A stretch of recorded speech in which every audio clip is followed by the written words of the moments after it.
বন্ধুরা, সবাইকে স্বাগতম জানাই মুশফিক অর্গানিক গার্ডেনিংয়ে। আমার চ্যানেলটি যদি ভালো লেগে থাকে প্লিজ সাবস্ক্রাইব করুন এবং বেল আইকন নোটিফিকেশনের জন্য অবশ্যই প্রেস করে দিবেন, এবং ভিডিওটি যদি ভালো লাগে তাহলে অবশ্যই একটা লাইক দিয়ে দিবেন। বন্ধুরা, আজকের বিষয় হলো যে অক্টোবর এবং নভেম্বর মাসে আমরা আম গাছের কি পরিচর্যা করব। আজকে সেই সমস্ত তথ্য নিয়ে আমি আপনাদের সম্মুখে এসেছি। বন্ধুরা, যা কিছু করার আমাদের এই অক্টোবর এবং নভেম্বর মাসে আম গাছে কেয়ার নিতে হবে, কারণ এরপরে ঠান্ডার সিজন আসবে।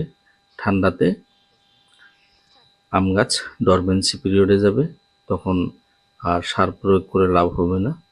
তখন শুধুমাত্র গাছের গোড়ায় অল্প অল্প করে জল দিয়ে আমার গাছটাকে বাঁচায় রাখতে হবে আমাদেরকে। তো এই জন্য আমরা যা কেয়ার এখনই নিয়ে নিচ্ছি। তো বন্ধুরা, যাদের গাছগুলো মাটিতে আছে এভাবে গাছের গোড়া খুঁচিয়ে নেবেন, এবং যাদের টবে আছে তাদের গাছগুলো চারিদিকে খুঁচিয়ে নেবেন। খুঁচার পরে আমরা কী সার ব্যবহার করব সেই সমস্ত তথ্য আজকে আপনাদের সম্মুখে শেয়ার করব। তো বন্ধুরা, আমি আমার গাছে এবং গার্ডেনে শুধুমাত্র অর্গানিক সারই ব্যবহার করি। তো আপনারা যদি ইচ্ছা করেন অর্গানিক সার ব্যবহার করতে পারেন, আর যদি মনে করেন আপনারা রাসায়নিক সারও ব্যবহার করতে পারবেন। তো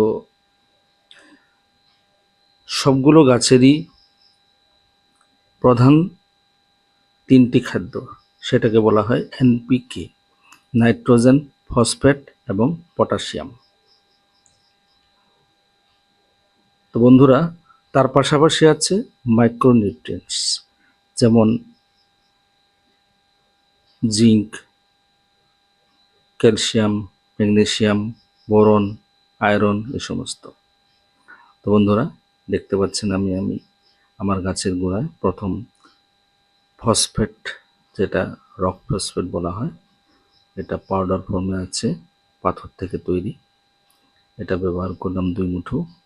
এখন আমি ব্যবহার করব পটাশ, যেটাকে অর্গানিক পটাশ বলা হয়, এটাও 2 মুঠো নিয়ে ব্যবহার করব।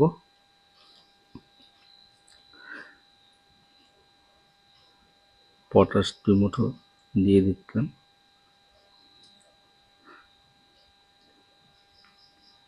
এখন আমি দেব মাইক্রোনিউট্রিয়েন্টস বা সি সিক্রেট, যেটাকে সিউইড বলা হয়। এটা একটা অনুখাদ্য, যেখানে জিঙ্ক, বোরন, ক্যালসিয়াম, ম্যাগনেসিয়াম, এই সমস্ত উপাদান আছে। প্রত্যেকটা উপাদানই গাছের জন্য খুবই প্রয়োজন। তো বন্ধুরা, আপনারা প্রত্যেকটি গাছে অবশ্যই সিউইড ব্যবহার করবেন। এরপরে আমি ব্যবহার করছি বোন মিল, যেটাকে হাড়ের গুঁড়ো বলা হয়। এটা পাউডার ফর্মে থাকে, এখানে পটাশও থাকে আর ক্যালসিয়াম থাকে। তো বন্ধুরা, দেখতে পাবেন যাদের গাছের টিপসগুলো পুড়ে যায়, আপনাদেরকে বুঝতে হবে যে ক্যালসিয়ামের অভাব আছে। যদি ক্যালসিয়ামের অভাব থাকে তাহলে আপনাদেরকে গাছে বাজার থেকে ক্যালসিয়াম পাউডার ফর্মে বা লিকুইড ফর্মে পাওয়া যায়, নিয়ে এসে আপনাদেরকে ক্যালসিয়াম গাছে স্প্রে করতে হবে। কয়েকদিন স্প্রে করলে আপনাদের গাছটা সুস্থ সবল হয়ে উঠবে, এবং গাছের গোড়াও কিছু ক্যালসিয়াম ব্যবহার করতে হবে।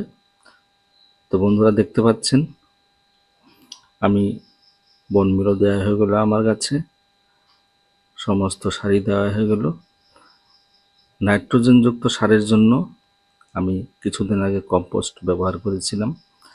বন্ধুরা, আপনারা নাইট্রোজেনযুক্ত সার, অর্গানিক বা রাসায়নিক সার ব্যবহার করবেন না, কিন্তু আপনারা কম্পোস্ট হোক, ভার্মি কম্পোস্ট, সিটি কম্পোস্ট বা গোবর সার, এই সমস্ত সারের মধ্যে নাইট্রোজেন আছে। এই সমস্ত ব্যবহার করলে আমের গাছের গোড়ায় ভালো হয়, কারণ অতিমাত্রায় নাইট্রোজেন আমের গাছ পছন্দ করে না। তো বন্ধুরা, সার দেওয়া হয়ে গেছে। সার দেওয়ার পরে মাটিটা লেভেল করে নিলাম। মাটিটা লেভেল করে সারগুলো নিচে পড়ে গেলো মাটির। এখন কিছু জল দিই। জল দেওয়া হলে আস্তে আস্তে সারগুলো গলে যাবে। আর অর্গানিক সার অনেক দিন নিউট্রিয়েন্টস রিলিজ করে, মোটামুটি 15 দিন 20 দিন মতো রিলিজ করেই থাকে। অর্গানিক সারের এটাই একটা লাভ।